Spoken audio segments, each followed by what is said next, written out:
চাচি আমাকে একবার বলেছিলেন যে তিনি অন্ধকারে একা থাকতে খুব ভয় পান, তাই তিনি প্রায় আমাকে তার ঘরে ডেকে নিয়ে যেতেন। একদিন বাড়িতে আমাদের দুজন ছাড়া আর কেউ ছিল না। হঠাৎ প্রচণ্ড ঝড় বৃষ্টি শুরু হলো। চাচি আমাকে তার ঘরে ডাকলেন। যখন ঘরে ঢুকলাম, চাচিকে দেখে আমি চমকে গেলাম, কারণ তিনি খুব ছোট পোশাক পরেছিলেন এবং সত্যিই দারুণ লাগছিল। চাচা তখন কয়েক মাসের জন্য বাইরে গিয়েছিলেন কাজের খাতিরে। চাচি আমাকে একদিন অন্ধকারের অজুহাতে তার ঘরে ডেকেছিলেন। এক রাতে যখন আমিও চাচি একসাথে ঘুমোচ্ছিলাম, মাঝরাতে হঠাৎ করে আমি কিছু অদ্ভুত অনুভব করলাম। চোখ খুলতেই যা দেখলাম তাতে আমি অবাক হয়ে গেলাম।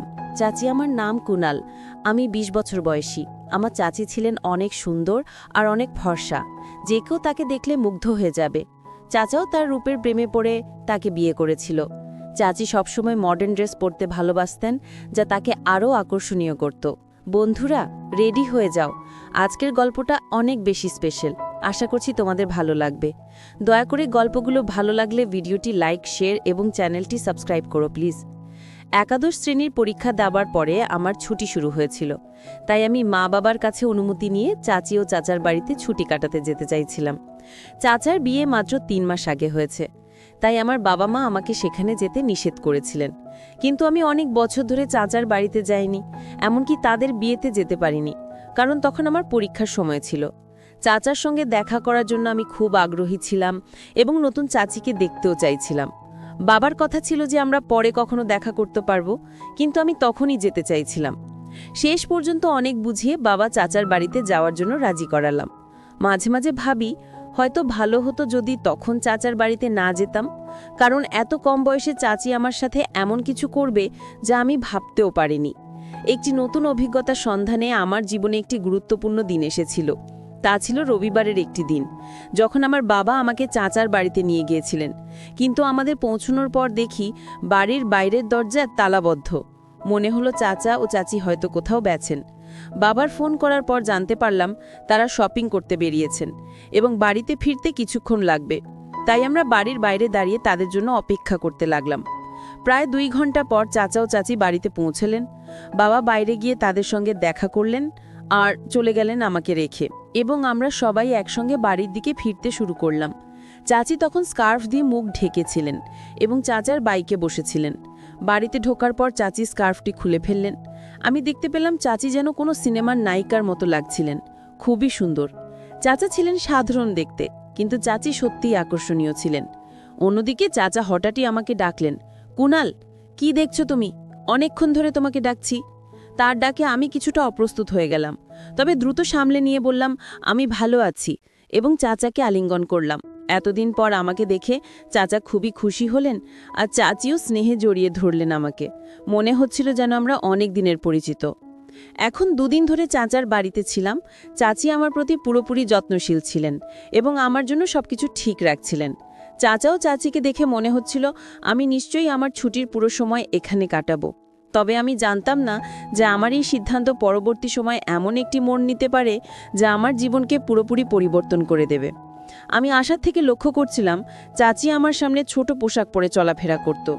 আমার কাছে বিষয়টা অবাক করার ছিল। আমি মাঝে মাঝে তার দিকে চেয়ে থাকতাম। আমি মনে মনে ভাবতাম, এসব চাচির কাছে সামান্য, কারণ তিনি শহরে থাকেন আর শহরের সবাই এরকমভাবেই চলাফেরা করে।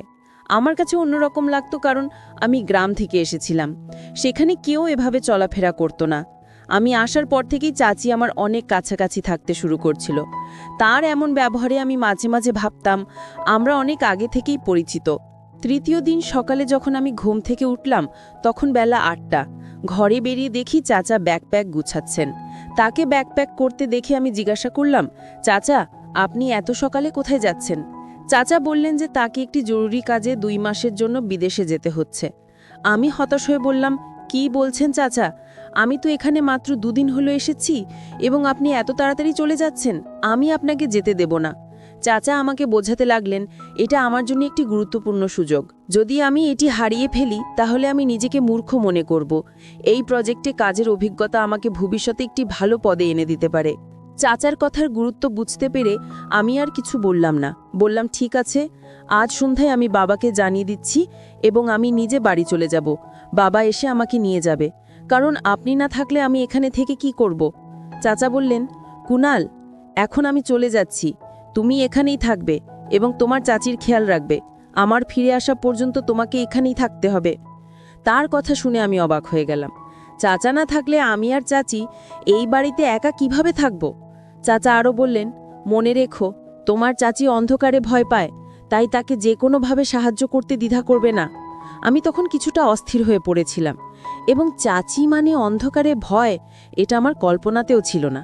চাচি সম্পর্কে এই নতুন তথ্য আমাকে কিছুটা হতাশ করেছিল।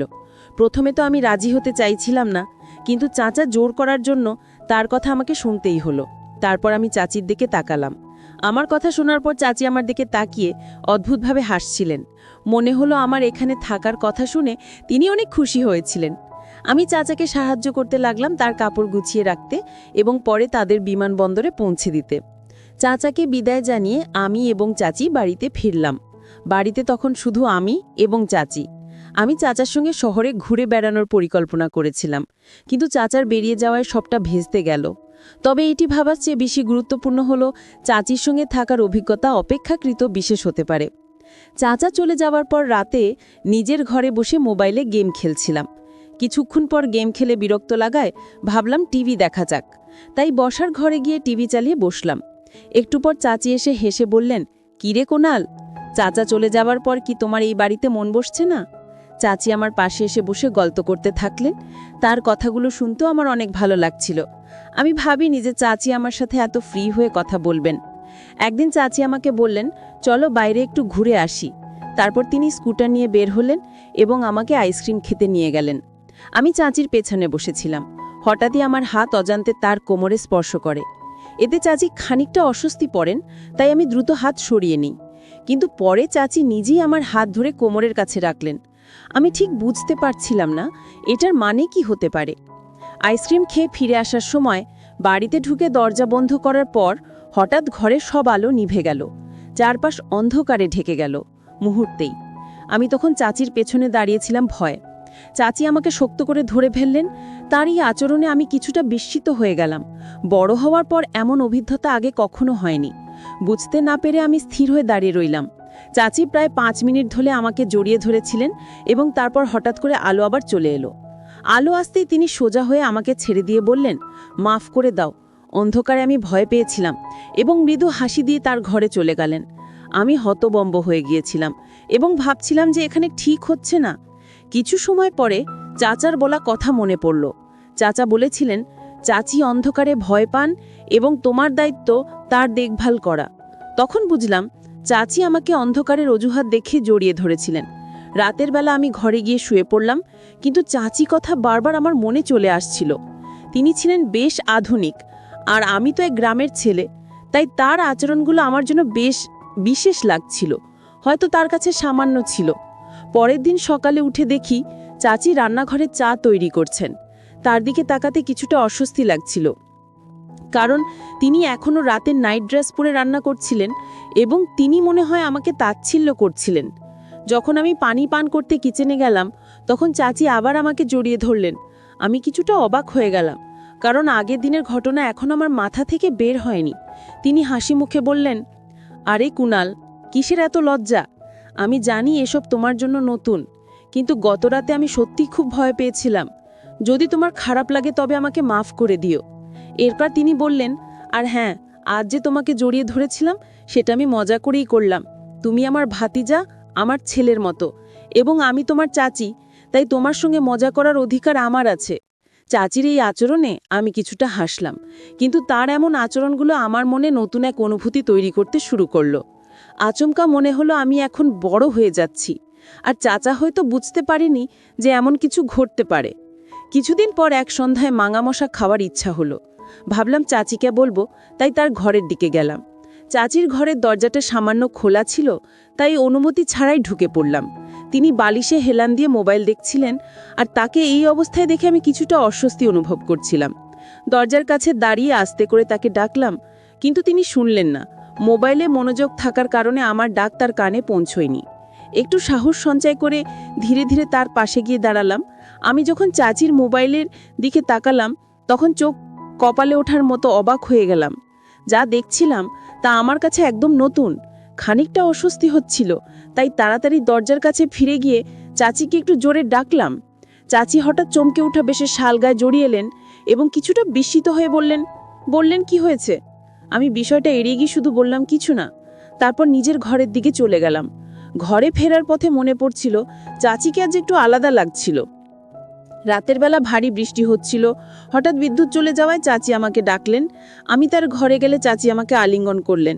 তাকে দেখে মনেই হচ্ছিল তিনি বেশ সুন্দর লাগছিলেন। আর ধীরে ধীরে আমি আমার অনুভূতিগুলো বুঝতে পারছিলাম। চাচি বললেন, কুনাল, তিনি যতক্ষণ লাইট আসে আমার কক্ষে থাকতে পারো।